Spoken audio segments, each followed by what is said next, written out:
نبی پاک صلی اللہ تعالی علیہ وسلم نے ہمیں ایک مکمل دستور حیات عطا فرمایا ہے، اور حضور صلی اللہ تعالی علیہ وسلم نے ہمیں پچھلی ساری قوموں سے جداگانہ اور ایک بھرپور اور ہر قسم کی خوشبو سے معمور دین عطا فرمایا ہے۔ کسی بھی اور قوم کی تھوڑی سی چیز کو بھی اسلام کے اندر شامل کرنا یا کچھ تھوڑی سی کسی سے کوئی چیز مستعار یا ادھار لینا، اسلام اس کو پسند نہیں کرتا۔ نبی پاک صلی اللہ تعالی علیہ وآلہ وسلم نے فرمایا، اہل یہود بغیر ٹوپی کے دستار باندھتے،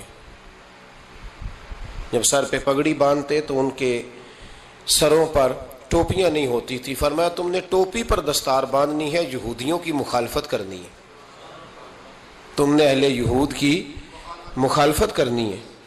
فرمایا نصارہ کا طریقہ یہ ہے کہ وہ درمیان سے مانگ نہیں نکالتے، سر میں جب کنگھی کرتے ہیں تو درمیان سے مانگ نہیں نکالتے، تم نے درمیان سے مانگ نکالنی، ان کی تم نے مخالفت کرنی۔ فرمایا آتش پرست یہودی اور بہت ساری قوموں کا طریقہ یہ ہے کہ مونچھیں بڑی رکھتے ہیں، داڑیاں چھوٹی رکھتے ہیں۔ فرمایا تم نے ان کی مخالفت کرنی ہے، مونچھوں کو پست کرنا ہے اور داڑیوں کو بڑا کرنا ہے۔ کوئی چیز کسی اور کی مستعار لے کر دین میں شامل کرنے کو نبی پاک صلی اللہ علیہ وسلم نے پسند نہیں فرمایا، پسند نہیں کیا۔ فرمایا یہ کام تم نے نہیں کرنا، تمہاری علیحدہ ایک شناخت ہے، تم مسلمان ہو، تمہارا اٹھنا بیٹھنا کھانا پینا چلنا سونا جاگنا حتیٰ کہ تمہارا نماز جنازہ بھی دوسروں سے منفرد ہے۔ تم لوگوں نے کسی اور قوم کی کسی تھوڑی سی بھی چیز کو اپنے معاملات میں شامل نہیں کرنا۔ اس کو کہتے ہیں دو قومی نظریہ، یہ نظریہ ہے، اسی کی بنیاد پر پاکستان بنا تھا کہ ہندو ایک الگ قوم ہے، مسلمان ایک الگ قوم ہے، ان کا اٹھنا بیٹھنا کھانا پینا ہم سے بالکل علیحدہ ہے اور ہمارا ان سے بالکل علیحدہ ہے۔ طرز زندگی، طرز معاشرت، معیشت کہیں ملتی نہیں ہندوؤں سے مسلمانوں، لہذا ہمیں ایک ایسا وطن چاہیے، ہمیں ایک ایسا وطن چاہیے جس وطن کے اندر مسلمان اپنے طریقے کے مطابق اٹھیں بھی بیٹھیں بھی چلیں بھی سوئیں بھی۔ نماز پڑھنے کے لیے وطن نہیں بنایا گیا کہ ہم نے اذانیں دینی ہیں، نمازیں پڑھنی ہیں، جماعتیں کرانی ہیں۔ یہ کام ہندوستان میں آج بھی ہوتا ہے، وہاں مسجدوں میں اذان بھی ہوتی ہے، جماعت بھی ہوتی ہے، تلاوت بھی ہوتی ہے، مدارس بھی ہیں، مساجد بھی ہیں، عربی ادب بھی ہے، سارا کچھ ہے۔ وہ پریشان کرتے ہیں، اس سے قطع نظر کرتے ہیں، وہ تکلیف دیتے ہیں، لیکن پابندی نہیں ہے۔ یہ سارے کام وہاں بھی۔ پاکستان نماز کے لیے نہیں بنا، پاکستان تلاوت کے لیے فقط نہیں بنا، پاکستان نبی پاک کے نظام کے لیے بنا ہے کہ کچہری میں حضور کا دین نافذ کیا جائے گا، اسمبلی میں نبی پاک کا دین نافذ کیا جائے گا۔ حضرت عمر فاروق رضی اللہ تعالیٰ عنہ کے طریقوں کے مطابق حکمران اس ملک کو چلائیں گے، اس لیے پاکستان بنایا گیا تھا۔ اب تو کوئی یہ نعرہ نہیں نہ لگاتا، کوئی جماعت بھی یہ نعرہ نہیں لگاتی جتنی سیاسی جماعتیں ہیں۔ حالانکہ پاکستان کا نعرہ آج بھی ہر آدمی کو پتہ ہے کہ پاکستان کا مطلب کیا، لا الہ الا اللہ محمد رسول اللہ صلی اللہ تعالی علیہ۔ لیکن کوئی بھی سیاسی جماعت اب اس نعرے کو لگانے کو تیار، بلکہ اس نعرے سے کانپتے ہیں سیاسی حکمران، ان کو ڈر آتا ہے، ان کو پتا ہے کہ جب پاکستان کا ترجمہ لا الہ الا اللہ محمد رسول اللہ ہوگا تو سب سے پہلے ہمارے لیے مشکل بنے گی، ہمیں سب سے پہلے احتساب کے کڑے مراحل سے گزرنا پڑے گا۔ دیکھیں نا، جمہوریت کے لیے اگر پاکستان بنا تھا تو جمہوریت تو میں ہمیشہ کہتا ہوں ہندوستان کی جمہوریت آج بھی پاکستان سے بڑی مستحکم ہے، ایک دفعہ بھی وہاں ڈکٹیٹر کی حکومت نہیں آئی۔ تو یہ جو ہمیں بتایا جاتا ہے، سبق پڑھایا جاتا ہے، ہماری نوجوان نسل آج تک ہر آدمی آتا ہے، میں نے کافی پہلے بھی کہا تھا کہ لوگ ہمیں نئے نئے نکات دیتے ہیں، کوئی 10 نکات دیتا ہے، کوئی 14 نکات دیتا ہے، کوئی 16 نکات دیتا ہے۔ ہمیں ضرورت نہیں تمہارے نکات کی، اس لیے کہ ہمیں سارے نکتے خطبہ حجت الوداع پہ نبی پاک نے عطا فرما دیے ہیں۔ صلی اللہ تعالی علیہ وسلم، کسی نقطے کی ضرورت نہیں ہے۔ ہم حاجت نہیں محسوس کرتے. جب کوئی پارٹی منشور دیتی ہے, دستور دیتی ہے, تو میں تو حیران ہوتا ہوں کہ کیا کر رہے ہیں یہ لوگ. ہمیں ضرورت نہیں کسی منشور دستور کی. سارے منشور, سارے دستور, سارے قانون, ساری باتیں آمنہ کے لال ہمیں عطا فرما گئے ہیں. ضرورت نہیں ہے. پاکستان بنا تھا دو قومی نظریے کی بنیاد پر. نظریہ کیا ہے؟ لا الہ الا اللہ محمد رسول اللہ صلی اللہ تعالی علیہ. حکمران اس کو بھول گئے اور انہوں نے قوم کی ذہن سازی اس طرح کی, میڈیا کو ساتھ ملا کے بچوں کا ذہن اس طرح کا بنایا کہ قوم بھی تیار نہیں ہوتی.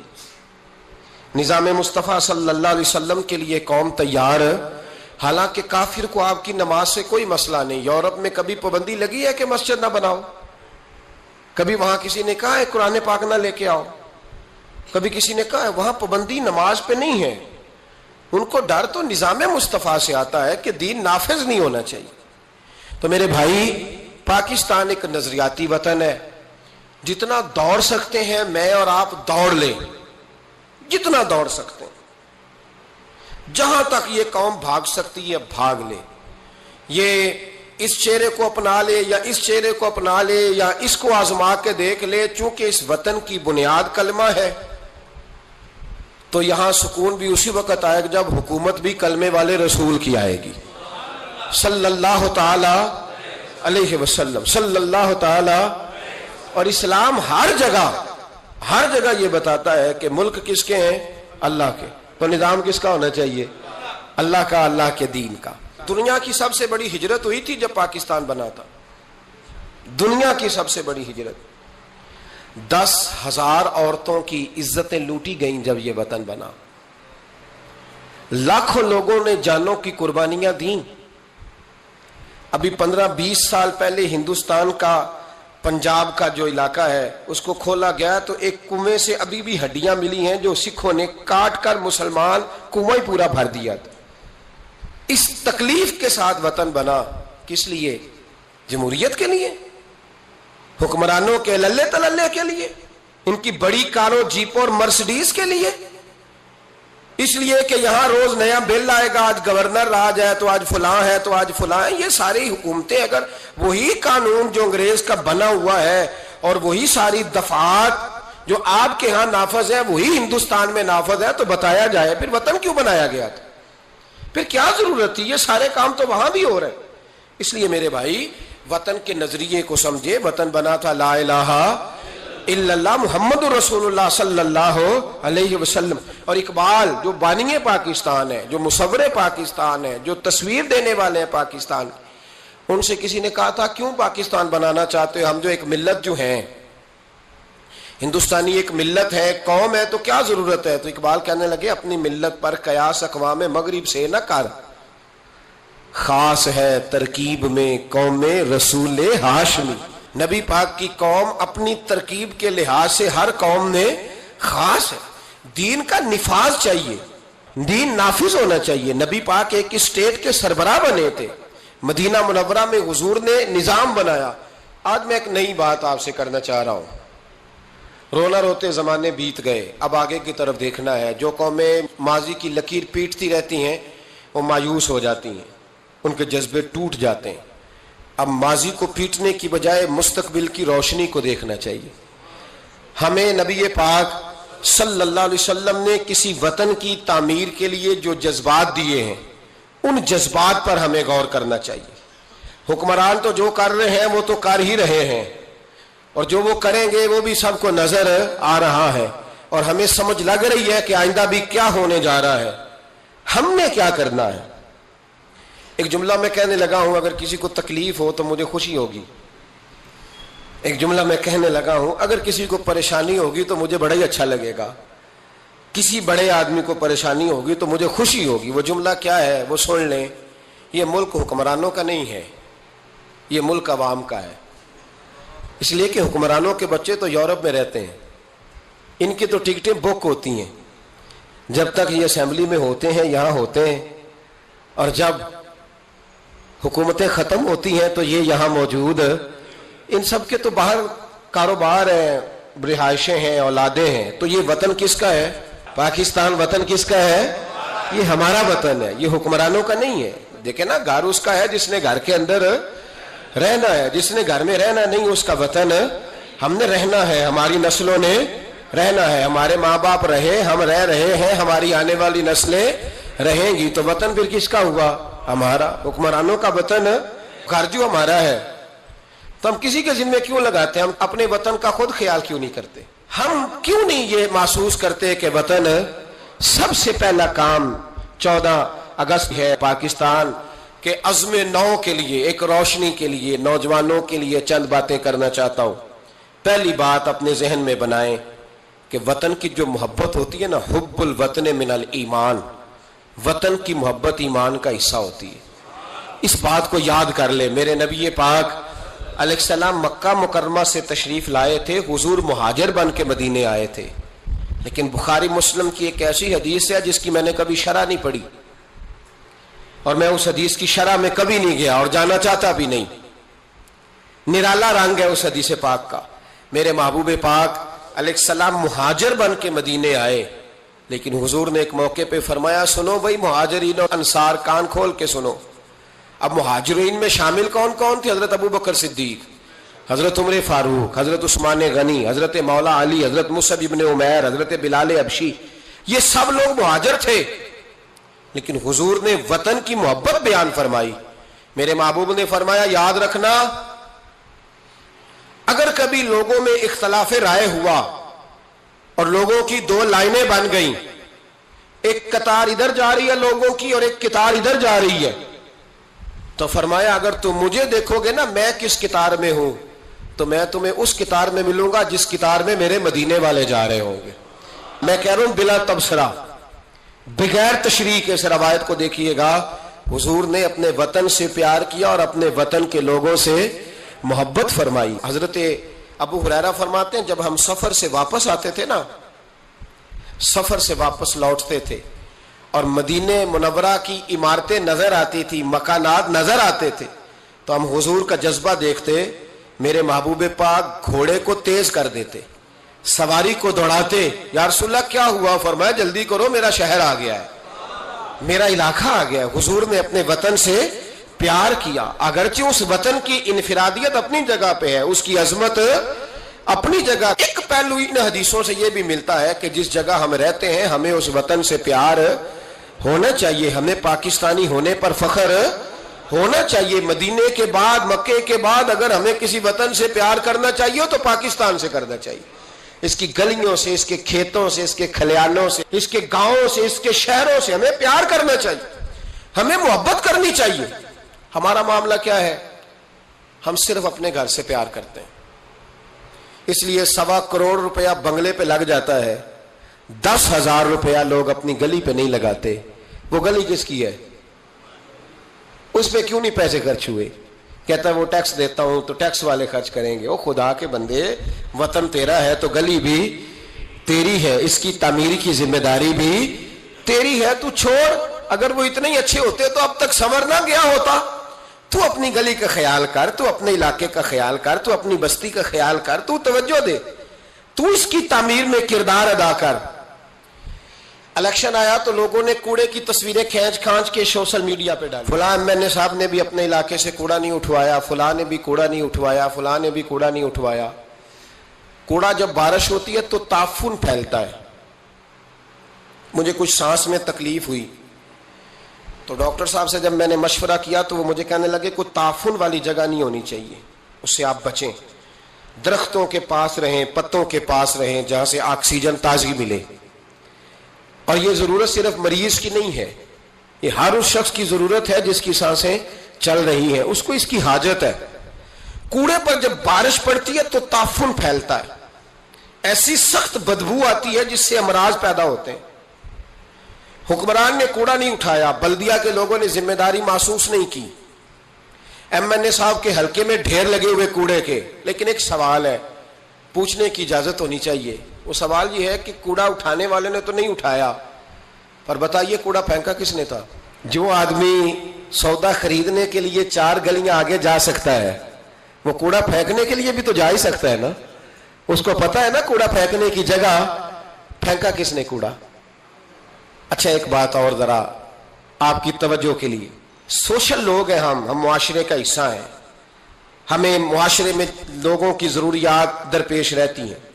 سوشل لائف میں اگر آپ تھوڑا سا آگے بڑھے نا، آپ کے گھر میں جو بیٹی کا رشتہ دیکھنے آتا ہے نا، وہ جن چیزوں پر کمنٹس کرتا ہے نا، ان میں ایک چیز یہ بھی ہوتی ہے، وہ لوگ کہتے ہیں بھائی آپ کا گھر بھی اچھا ہے، آپ لوگ بھی اچھے ہیں، لیکن جس علاقے میں آپ رہ رہے ہیں نا، وہ علاقہ صاف ستھرا نہیں ہے، وہ علاقہ اچھا نہیں ہے، وہ اس چوک میں بھی کوڑا پڑا ہے، پچھلے چوک میں بھی کوڑا پڑا ہے۔ تو یہ جو گلیوں میں کوڑا پڑا ہوتا ہے نا، یہ اس مقامی لوگوں کی تہذیب کی عکاسی کرتا ہے۔ آپ اس پہلو پر، یہ میں اپیل کر رہا ہوں، میں گزارش کر رہا ہوں، میرے بزرگ میرے دوست ناراض نہ ہو، میری بات پر توجہ دیں۔ اب سنیں میرے نبی پاک صلی اللہ علیہ وسلم نے ہمیں تربیت کیا دی۔ حضور علیہ السلام فرماتے ہیں، امام رازی نے تفسیر کبیر میں حدیث لکھی ہے، محبوب فرماتے ہیں قیامت کے دن اللہ تبارک و تعالی ایک گناہگار کے بارے میں جنت کا فیصلہ فرما دے گا۔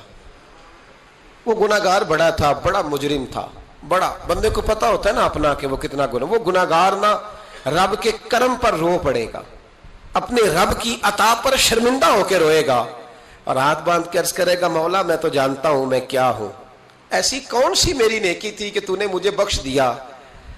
وہ خود شرمندہ ہو کے تڑپ کے بولتا ہے، تڑپ کے، میری اجرت میری محنت سے زیادہ کیوں ہے، میرے محسن تیرے احسان سے ڈر لگتا ہے۔ تو وہ خود بول پڑا، کہنے لگا مولا مہربانی فرما مجھے بتا یہ میرے اوپر کرم کیسے ہوا، میں تو اس قابل نہیں تھا۔ تو میرے محبوب پاک علیہ السلام فرمانے لگے، رب کریم اس سے فرمائے گا ایک دن رات کو نہ تو اپنی گلی سے گزر رہا تھا، دیکھنے والا کوئی نہیں تھا جو تیری تصویر کھینچ کے سوشل میڈیا پہ ڈالتا، کوئی اخباری نمائندہ نہیں تھا جو فٹافٹ اخبار میں خبر دیتا، کوئی لوگ نعرے لگا، تو اکیلا تھا، رات بھی تھی اندھیرا بھی تھا، گلی سے گزرتے ہوئے تیرے پیر سے کروڑا ٹکرایا تھا، رات تھی کوئی دیکھنے والا نہیں، تعریف کرنے والا نہیں، تو نے وہ روڑا اٹھا کے پھینک دیا تھا، کیوں پھینکا تھا؟ تو نیکی چونکہ اس کی نظر میں معمولی تھی تو وہ بھول چکا تھا، کہے گا یا اللہ وہ والا روڑا، وہ ایک روڑا مالک کریم، وہ تو میں نے اس لیے اٹھایا تھا کہ میرے محلے میں بوڑھے بھی رہتے ہیں، بیمار بھی رہتے ہیں، بچے بھی رہتے ہیں، کمزور بھی رہتے ہیں، اس لیے اٹھایا تھا کسی کو ٹھوکر نہ لگ جائے۔ میرے محبوب فرماتے ہیں عرش کے مالک نے فرمایا، رب کریم نے فرمایا تو رات کے اندھیروں میں روڑے اٹھا اٹھا کے میرے بندوں کا خیال رکھے تو میں آج قیامت کے دن تیرا خیال نہ رکھوں؟ فرمایا اس ایک روڑے کے اٹھانے کی برکت سے میں نے تیرے لیے جنت کا فیصلہ فرما دیا۔ تو اگر آپ اپنی ہی گلی کا کوڑا اٹھائیں، اگر اپنی ہی گلی کے روڑے اٹھائیں تو اس سے ہمارا وطن سنورے گا، اس سے ہماری گلیوں میں، ہمارے علاقوں میں، ہمارے محلے میں، ہمارے علاقے میں صفائی پھیلے۔ راولپنڈی میں سیاستدانوں نے اور سپورٹروں ووٹروں نے بڑی گندگی پھیلائی، پوسٹر لگائے، وہ پھٹتے تھے، بارش ہوتی تھی تو وہ گلیوں میں بہتے تھے، تباہی تھی۔ تو اخبار پہ سارا وہ ان بچوں کا وہ طریقہ آیا، انہوں نے کیا کیا کہ 15-20 بچوں نے مل کے پروگرام بنایا کہ گانے ڈالنے والے تو ڈال کے چلے گئے، میں نے شروع میں کہا ان کا تو وطن ہی نہیں، تو انہوں نے کہا کہ محلہ تو ہمارا ہے نا، اس گلی سے گزرنا تو ہم نے، تو ہم کیوں امید رکھتے ہیں کہ وہ جیتنے والا آئے گا یا ہارنے والا آئے گا اور وہی اٹھائے گا، گلی ہماری، محلہ۔ 15-20 پڑھے لکھے نوجوان، یہ تعلیم یافتہ طبقہ ہوتا ہے۔ تعلیم یافتہ طبقہ وہ نہیں ہوتا کہ لمبے بال رکھ کے تو گلی کے کونے پہ کھڑے ہو کے کہے یہ سارا محلہ جاہلوں کا ہے، دیکھو روڑی لگائی، یہ تعلیم نہیں، یہ جہالت ہے۔ تعلیم یافتہ وہ ہوتا ہے جو آگے بڑھ کے دابڑا لے کر، کئی اٹھا کر، کدال پکڑ کر وہ کوڑا اٹھائے، وہ تعلیم یافتہ بندہ ہوتا ہے جو وطن کی تعمیر میں اپنا حصہ ڈالے۔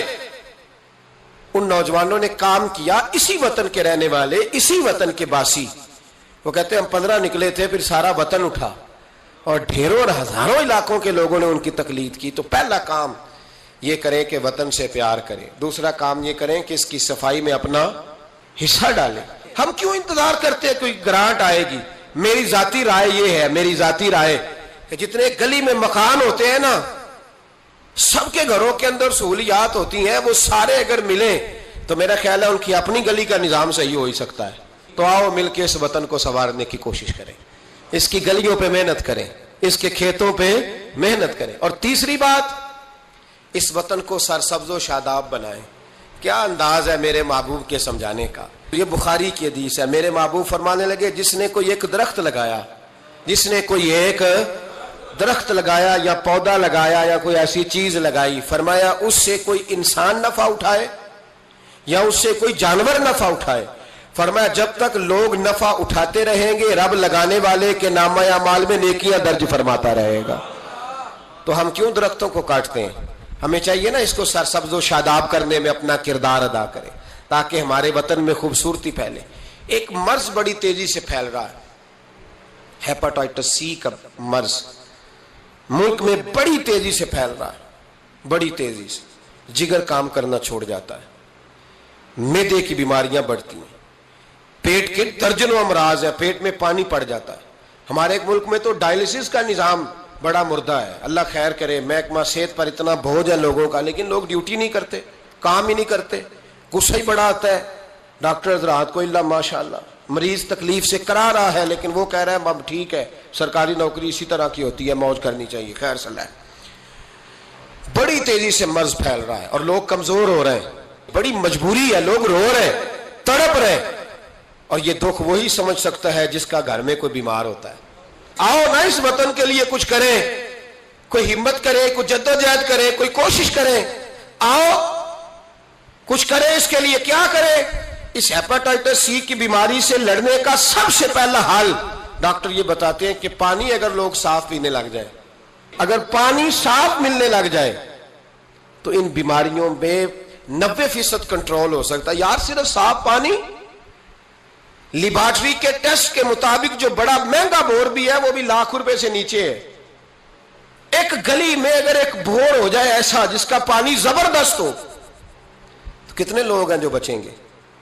کتنے لوگ ہیں جو اس آزمائش سے بچیں گے؟ میں نے مسجد میں وہ بور کرایا ہے، ٹوٹی باہر نکالی، میں ایک دن رات کو 1:30 بجے آیا تو باہر ٹوٹی سے 2-3 لوگ پانی بھر رہے تھے، 2-3 لوگ، تو 1:30-2 بجے رات کے، تو میں نیچے اترا تو میں نے کہا خیریت ہے؟ اچانک میری طبیعت میں یہ خیال آیا کہ کوئی مجبوری ہو گئی ہوگی اس وقت، کوئی مریض نہ ہو، پہلے لگے پانی پینا تھا، گھر میں پانی ختم ہو گیا تھا تو میں بھی دیر سے آیا ہوں، کہیں گیا ہوا تھا، ابھی پہنچا ہوں تو گھر والوں نے بتایا، تو میں نے کہا ٹھہر جاؤ، گھر والا پانی نہیں پینا، میں آپ کو وہ پانی لا کے دیتا ہوں جو لیبارٹری سے ٹیسٹ شدہ ہے، اور 3-4 دفعہ میں نے اس کو بھیج کے ٹیسٹ کرایا۔ اب سنو اس کی بیس کیا ہے، اس کی بیس کیا ہے؟ ہم تو سمجھتے ہیں نا کل شریف پہ صرف چنے ہی رکھنے چاہیے، ہم سمجھتے ہیں کل شریف پہ پھل آنا چاہیے اور بریانی پکنی چاہیے۔ ترمذی کی حدیث ہے، حضرت سعد رضی اللہ تعالیٰ عنہ کی اماں انتقال کر گئی، آنکھیں عرض کرنے گئے یا رسول اللہ اماں فوت ہو گئی ہے، کچھ کرنا چاہتا ہوں، تو میرے محبوب نے فرمایا مدینے میں میٹھے پانی کے کنویں کوئی نہیں، قلت ہے، تو ایک کنواں کھدوا دے، لوگ پانی پیتے رہیں گے، رب کریم تیری اماں کو قبر میں راحت عطا کرتا رہے گا۔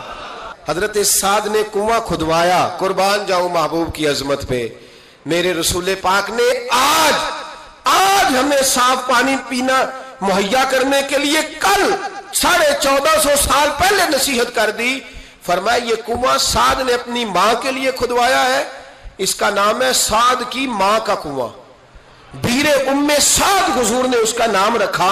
کتنا کو خرچ آئے گا اگر گلی والے سارے مل کے ایک صاف پانی کا بندوبست کریں، اپنے دوستوں کو، گلی والوں کو، محلے والوں کو اس وطن کی تعمیر میں اپنا کردار ادا کریں۔ اب کیوں توقع رکھتے ہیں صاحب کے چیئرمین صاحب ہی آگے کریں گے؟ وہ تو ملے نہیں کبھی، جن کی ڈیوٹی تھی گلی گلی گھومنے کی وہ تو کبھی آئے نہیں۔ یہ آپ کے چیئرمین ہیں، آپ کے ایم این اے، آپ کے ایم پی اے، یہ اتنی بلندی عظمت کردار نہیں رکھتے کہ یہ آئیں گے، ان کے پاس کہاں وقت ہے گلیوں میں گھومنے کا؟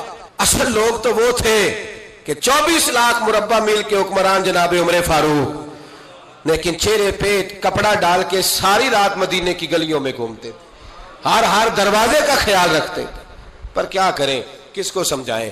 لوگ اپنی مرضی کرتے ہیں۔ آج میں عزم نو کی بات کر رہا ہوں، میں پاکستان کی تعمیر کی بات کر رہا ہوں۔ پہلی بات یہ کہ اس سے پیار کریں، دوسری بات یہ اس کی صفائی کریں، تیسری بات یہ یہاں درخت لگائیں، شجرکاری کریں، اس کو سرسبز کریں، چوتھی بات یہ کہ دیکھیں ہم کتنا کردار ادا کر سکتے ہیں، کسی کو کم از کم صاف پانی مہیا کر دیں۔ دیکھیں نا میرے نبی پاک علیہ الصلوۃ والسلام نے اعلان فرمایا، ایک یہودی کا قبضہ تھا میٹھے پانی کے کنویں پر، تو رسول پاک علیہ الصلوۃ والسلام نے فرمایا یہودی کا قبضہ ہے، مسلمانوں کو پینے کے لیے پانی نہیں دیتا۔ کیا خوبصورت اعلان ہے، پانی نماز کی بات نہیں ہو رہی، روزے کی بات نہیں ہو رہی، حج کی بات نہیں ہو رہی، پانی کی بات ہو رہی، پینے کے پانی کی۔ کتنا بڑا اعلان ہے، لوگوں نے دین کو محدود کر دیا ہے کہ با مسجد کے اندر آ کے نماز پڑھنا ہی خالی مذہب ہے، روزہ رکھنا ہی خالی مذہب ہے۔ میرے محبوب پاک علیہ السلام نے کیا ارشاد فرمایا؟ حضور نے فرمایا یہودی کا قبضہ ہے، لوگوں کو پینے کے لیے صاف پانی نہیں دیتا، میٹھا پانی نہیں دیتا، منبر پر مسجد نبوی پر اعلان کر رہا ہوں۔ حضور فرمانے لگے جو اس سے کنواں خرید کر وقف کرے گا یہ میرے ہاتھ میں جنت کی ٹکٹ ہے۔ حضور فرمانے لگے مصطفیٰ کا وعدہ ہے پانی کے لیے، یعنی پینے کا پانی، یعنی لوگوں کے حلق سے پانی اترے۔ جاگو جاگو، وطن کے لیے کرو، محنت کرو، آگے بڑھو۔ میرے رسول پاک علیہ السلام نے فرمایا جو میرے مدینے والوں کے لیے پانی کا کنواں وقف کرے گا میں جنت دیتا ہوں۔ حضرت سیدنا عثمان غنی پہنچ گئے، اس کے پاس پہنچے، 6,000 یا 7,000 دینار کا کنواں تھا۔ اس نے کہا میں ایک دن کے لیے دوں گا، صرف ایک دن میری باری، ایک دن 6-7 ہزار دینار مانگے، حالانکہ کنواں 6-7 ہزار دینار کا کل تھا۔ مسجد کے لیے زمین کی بات نہیں ہو رہی، مدرسے کے لیے زمین کی بات نہیں ہو رہی، کنویں کے لیے پینے کا پانی لوگوں کو مہیا کرنا ہے، عام عوام کو۔